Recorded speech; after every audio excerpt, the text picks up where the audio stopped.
I am the Tofu Golem. Please enjoy the video. You need to begin by verifying the basics, then act immediately. Check that GPS, Wi-Fi, and mobile data are enabled. These affect accuracy. Open Google Maps and sign into the account that owns or frequently edits this place. Locate the problematic marker on the map and tap it to reveal the details so you can compare the pinned address and coordinates. Once you've noted the incorrect coordinates, prepare to submit an edit or create a place edit. This is where you start changing the data. Now you'll perform the detailed edit.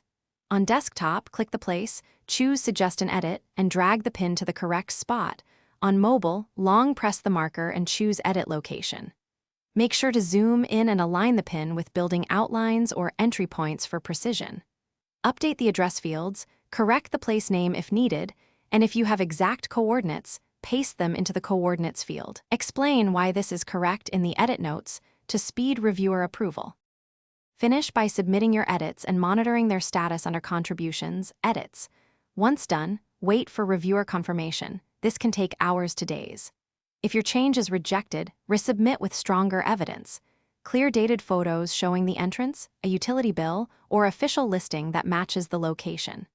Make sure to include a concise explanation in the notes. If issues persist, use the business owner verification flow or file a map feedback report. This escalates the Thanks for watching. Consider subscribing if we helped you today.